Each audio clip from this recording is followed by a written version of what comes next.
What are the places where you lived, except apart the Carlton Way and the Long Prairie, which were the two last ones before this one? They were pretty similar. Well, I think of all the places Jane and I used to live together, which were sometimes 1 week, sometimes 2 weeks, sometimes 2 nights, because we would fight. We got a fancy real place, and we'd be all sober, you know, and the landlord would come in and say, we're going to give you a nice new red rug here. This rug is filthy. And we'd act like ladies and gentlemen. Oh, yes, and Jane is what you'd say, oh, thank you. We'd act all dignified, you know.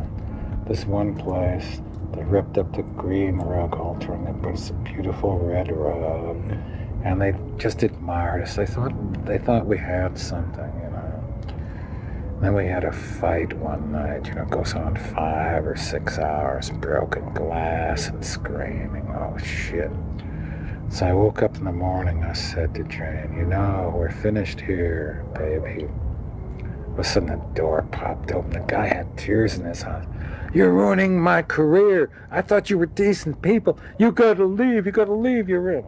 I said, okay, buddy, we'll leave, just give us what you got us. So we used to do that all the time.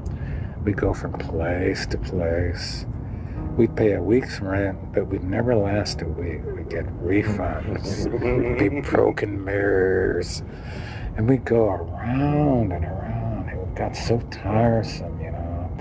We used to knock on doors, and some of them already knew us. They wouldn't rent to us. So we just go around and around.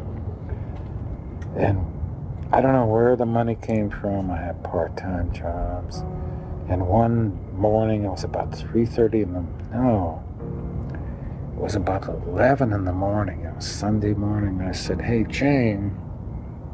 She says, what is it? You son of a bitch, give me a drink. I said, wait a minute. There's something wrong.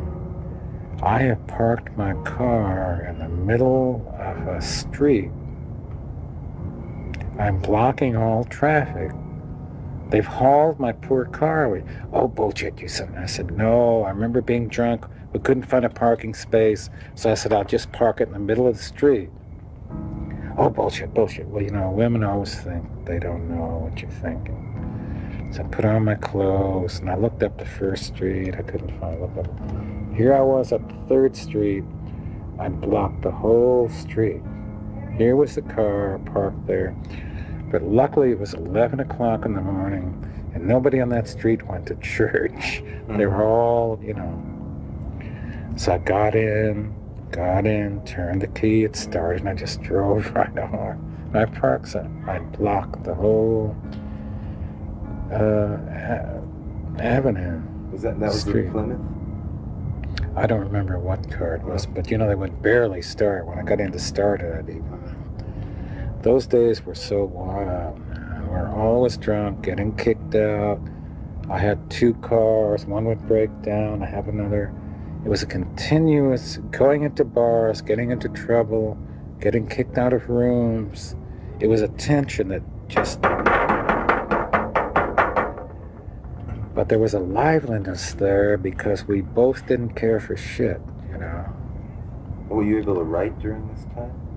What? You were able to write while this was going on? Oh, no, hell no. No, there wasn't any time. And then she'd be in jail, I'd get her out. I'd be in jail, she couldn't get me out. So it was awful. But there's this constant, it was like being in a war. It never relented.